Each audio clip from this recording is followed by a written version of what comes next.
So be interesting to see how Revtime deals with it. Are you ready to get started? Yep. Okay, so let's get going in 3, 2, 1, go.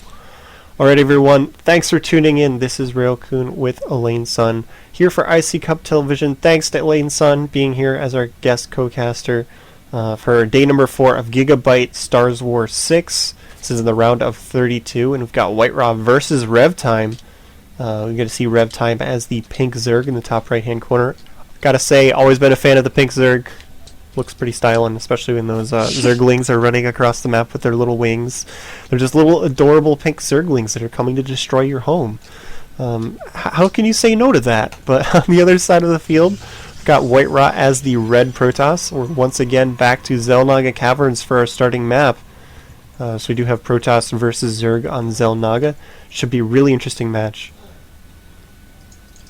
Alright, I'm super excited. I mean, Whitera is such an amazing player, and while people don't seem to know it because he is, the Chinese players have been not so much publicized over here, Revtime is actually a really, really great Zerg. It's difficult to be a top Zerg right now, but he has been smashing people left and right in China. Of course, Zerg have been... If you look at the recent statistics, Zerg had like a 40% win rate-ish, but they've kicked it back up to about 49-50%.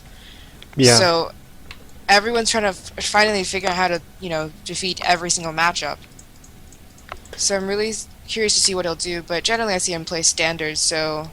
But maybe he'll just, do something, whip out something crazy, like Nidus Worms, which are becoming more standard. We saw them last game, we saw them in the NASL. Yeah, we're finally starting to see Nidus Worms more often. The one thing that I've been waiting to see Nidus Worms for, because just back to Brood War, if you remember, like, Nidus networks, late game, were always used to, like, defend your bases really effectively. I've been waiting to see that, and it hasn't really happened, and I think one of the main reasons why we don't see that is just they unload so slowly. It can be very difficult to use them in that manner.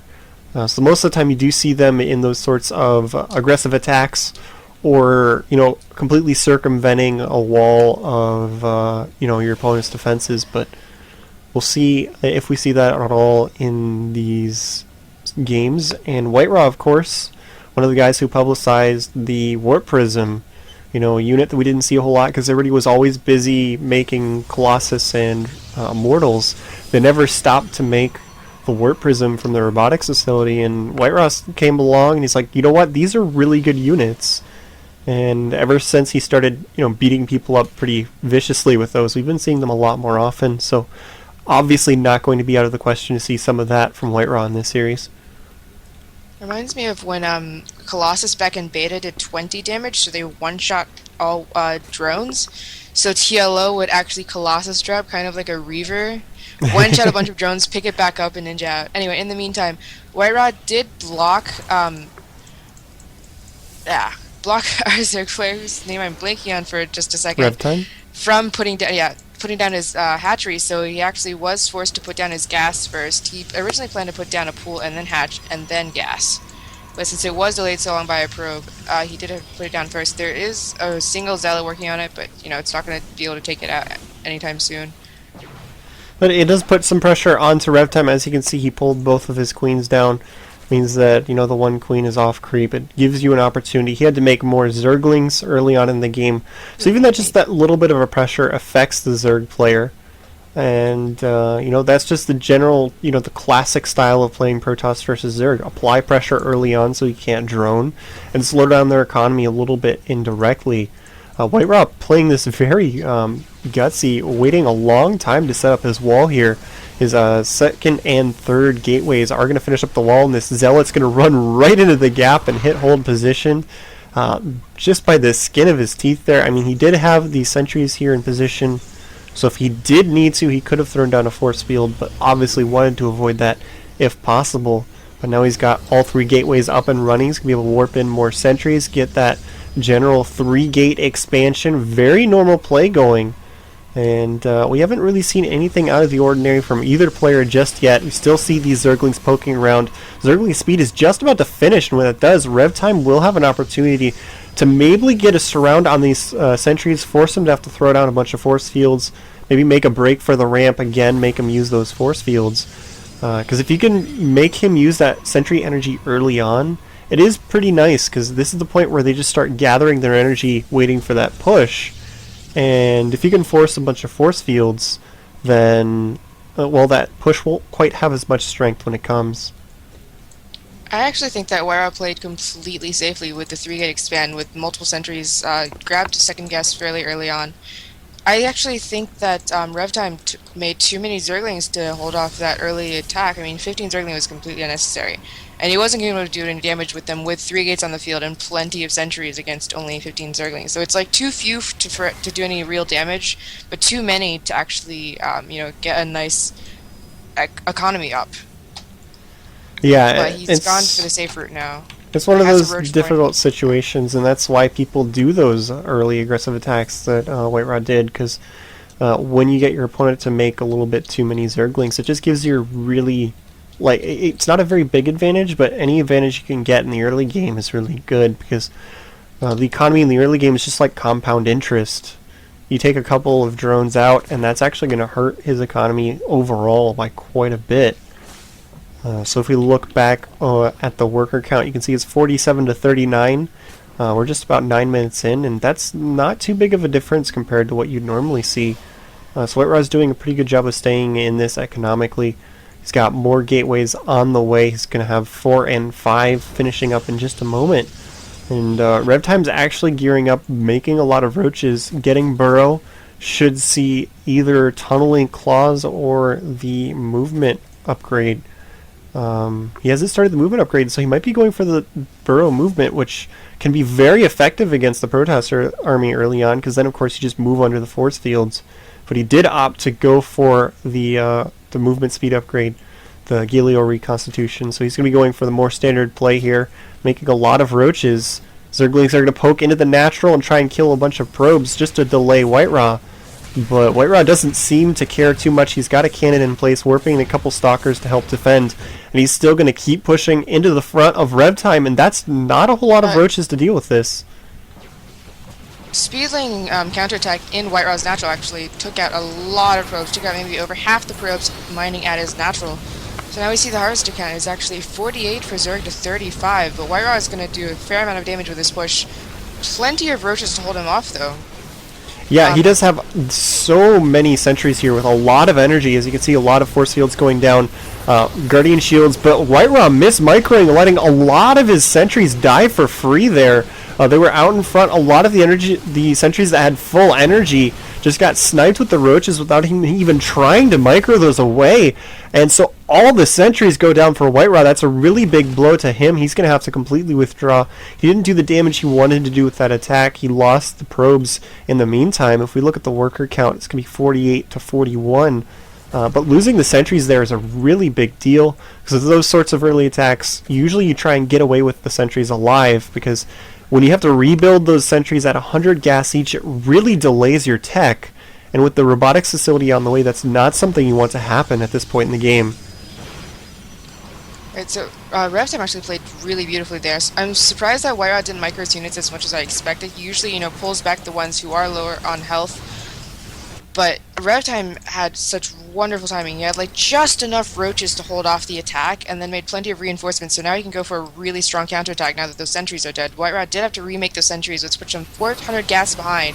Actually, 600 gas behind on getting those Colossus out, which is exactly what he needs to hold off the possible pushes from Revtime now, since he is going to get his third up at the gold. But look at this, roaches in the natural, focusing down almost all of the sentries right to begin with. He wasn't quite able to force field those out with those force fields immediately. So got a lot of roaches into contact, focused down all of those sentries. So once again, he loses all of those really gas-heavy units.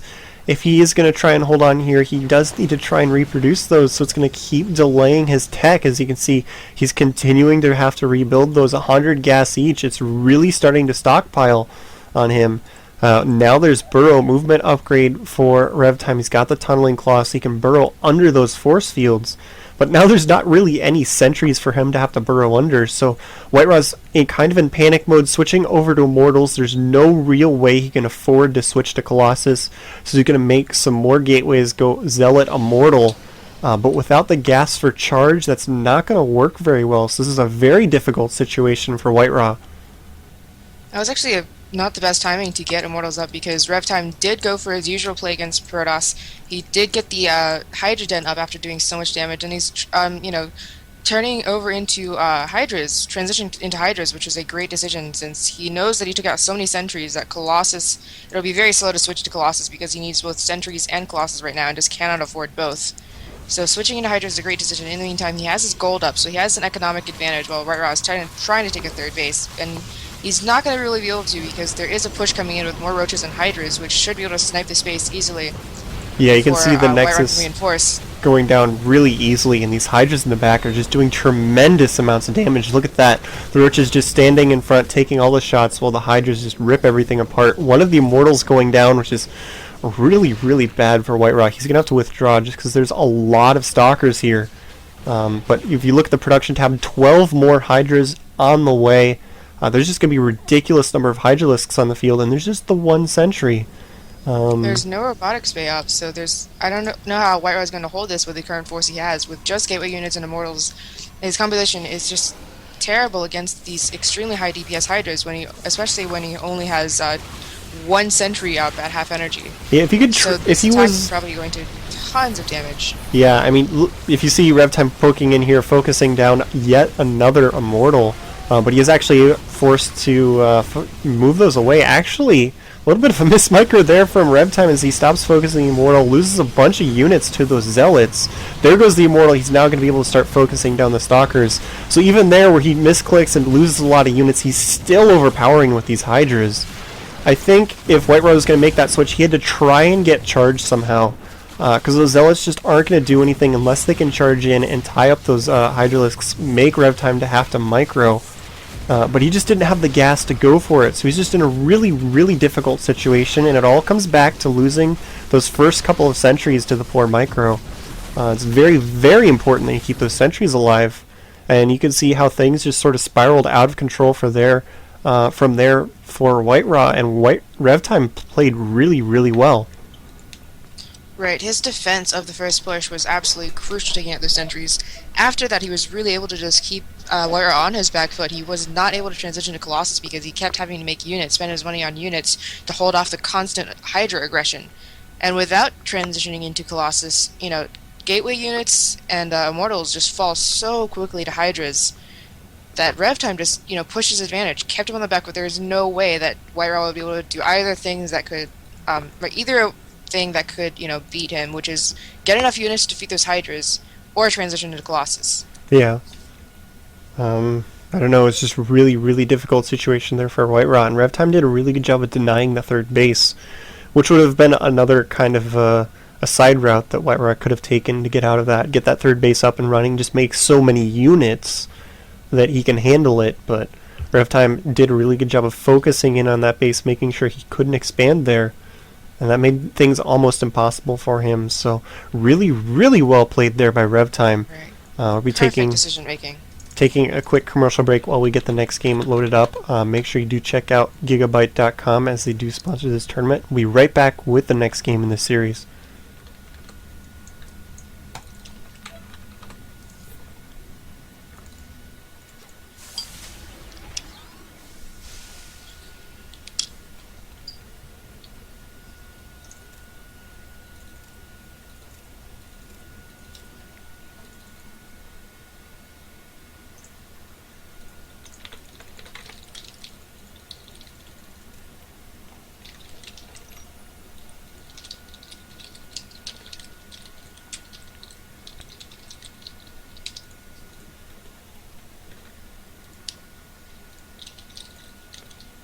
Alright, so I've got everything set up and ready to go.